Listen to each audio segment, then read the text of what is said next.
Hey guys, welcome to another episode of GoatLife TV where we show you a little bit of our day-to-day lives. Today we're going to go over to San Pedro and check out the village and spend the morning over there. We've been showing you every little village around the lake just to get you an idea what the lake is like, but it is part of our day-to-day lives because we do go to these villages quite frequently, and we are heading right there. That's San Pedro. Below the volcano. Just waiting for the boat here on our dock.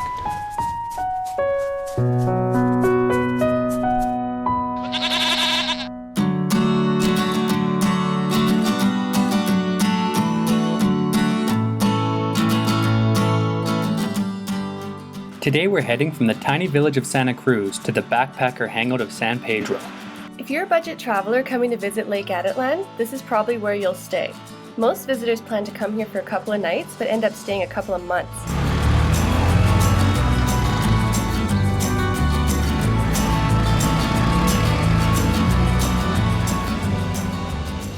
The lower part of San Pedro is where you'll find all of the tourist facilities. There are restaurants serving everything from hamburgers to pad thai, and there are cool cafes lining the main street where you'll see hundreds of backpackers, either enjoying local coffee or lugging around heavy bags looking for rooms. Unlike Panajachel, the main street here runs parallel to the shore, so there are dozens of bars and restaurants that are set right on the lake with beautiful views over the water.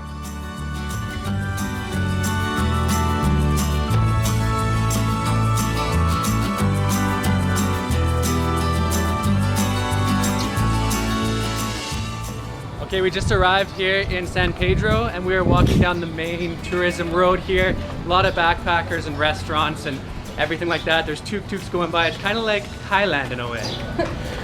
Similar with the other villages on the lake, down here by the water is most of the tourist stuff. And then up the hill you'll have all the locals, their homes, businesses, things like that. Yeah, and there's a good indigenous culture here as well. And up top they have coffee plantations, so at the start of the dry season you can see them drying out their coffee beans.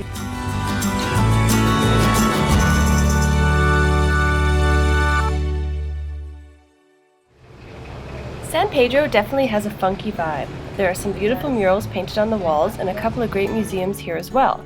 But the lower part of town doesn't just cater to tourists. There's actually a large population of expats here as well. Some have been here since the hippie days back in the 70s, while others just came for a visit and couldn't leave. Thanks to the large community of foreigners living in San Pedro, there is excellent Wi-Fi and some important amenities that Westerners are used to. There's a gym, a laundromat, good grocery stores, and even a health food store with every organic item you'd expect to find at home.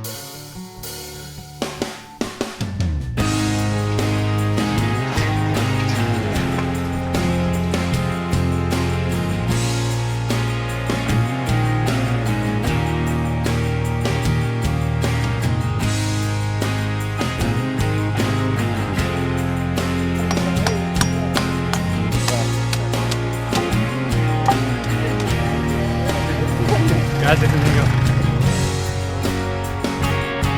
Love it. Thank you.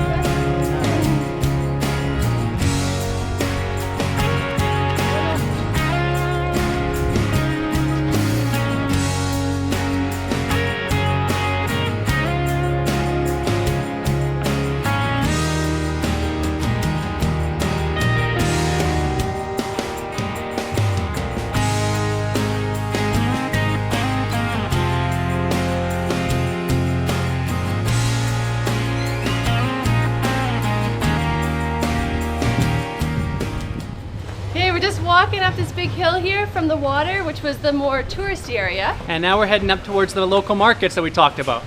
Huh. Steep. Yeah, it's not easy walking up here.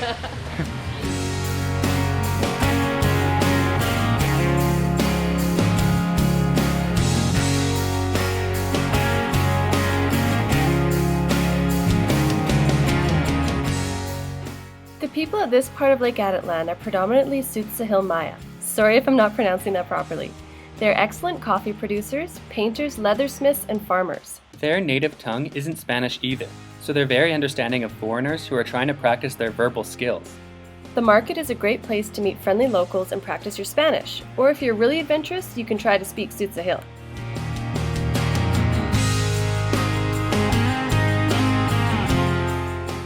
Despite the large population of indigenous people in this part of Guatemala, more than half of the country follows the Roman Catholic faith, while 25 to 40% are Protestant.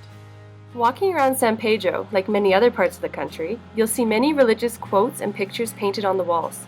And of course, there are churches in nearly every city, town, and village.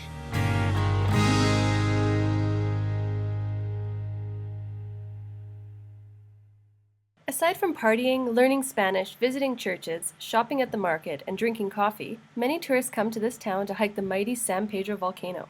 If you're interested in this challenging day trek, check out the Association of Guides right as you get off the boat at the main dock.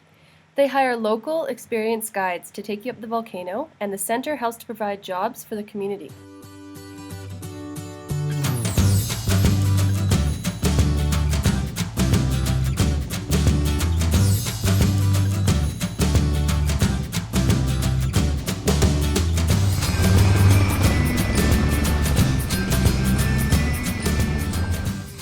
San Pedro produces one of Guatemala's most prized exports, coffee.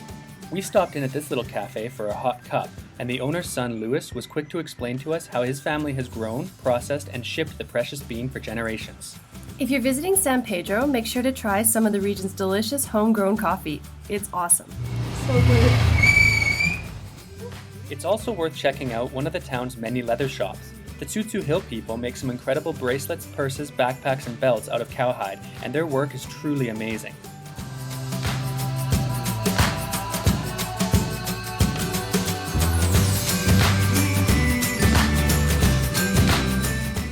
The owner of this store was named Chona, and she was super friendly, and she works every day of the week to make all of her products by hand. There was so much to choose from, but I settled on a beautiful leather bracelet with colorful beading. 1, 2, 3.